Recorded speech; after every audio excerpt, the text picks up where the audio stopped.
On montre qu'à toute petite échelle, on peut même transformer du plastique en carburant. Ça, c'est un chercheur dans le sud du Sri Lanka qui a développé une machine comme ça, qui est très simple. Donc, ils mettent des déchets plastiques, comme les déchets d'emballage, et ça fait du diesel et de l'essence.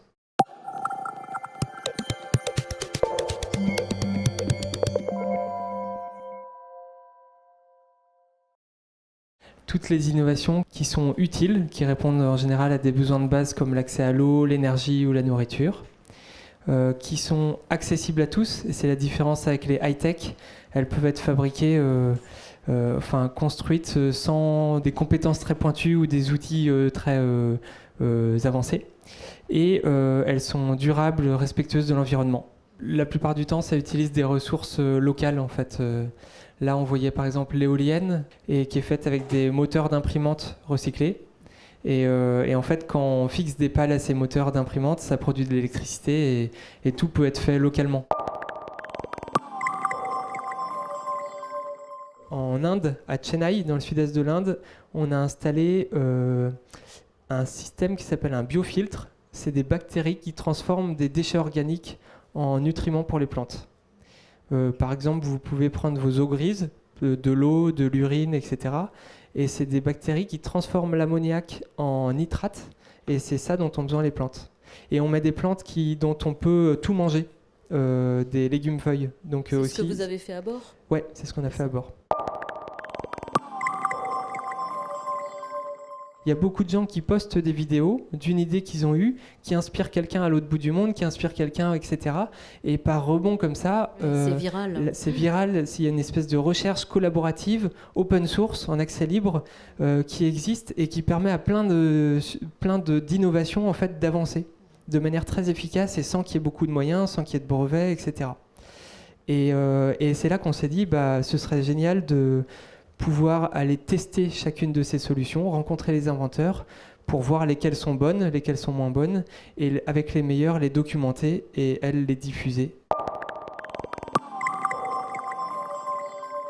Faire en sorte que chaque low-tech qu'on étudie, on puisse bien la comprendre, vérifier qu'elle est bien, et puis la documenter pour que n'importe qui puisse la refaire, et puis même l'adapter en fonction des matériaux qu'il a localement, etc. Et on s'adresse à des gens qui n'ont pas forcément des compétences très pointues non plus. Donc il y a tout un travail didactique pour faire comprendre. Très précis, il y a des schémas. Ouais, voilà, pour faire comprendre comment répliquer, puis comment marche la technologie. Et on essaye de plus en plus aussi de documenter le modèle économique ou le contexte culturel, etc., dans lequel elle s'est développée, pour aider au maximum les gens qui voudraient les répliquer. Sur l'exemple de la pyrolyse plastique, c'est ce qu'il y a sur la couverture du livre là. On montre qu'à toute petite échelle, on peut même transformer du plastique en carburant. Donc des déchets plastiques. Ça, c'est un chercheur dans le sud du Sri Lanka qui a développé une machine comme ça, qui est très simple. Donc ils mettent des déchets plastiques, comme les déchets d'emballage, et ça fait du diesel et de l'essence par un système très simple. L'Inde, c'est super, point de vue innovation low-tech. Madagascar aussi. Mais c'est vrai que l'Inde, ça a vraiment une particularité, c'est qu'ils ont autant des chercheurs, des universités, des entreprises hyper pointues, high-tech, etc. Et à la fois, ils ont plein de contraintes. Il y a une population qui est aussi très pauvre, etc. Et ce contraste doit jouer, je pense. Il y a beaucoup d'ingéniosité qui ressort de ça. Moi, il y a une low-tech qui m'a particulièrement touché et je pense qu'il va se développer beaucoup, c'est la culture de spiruline.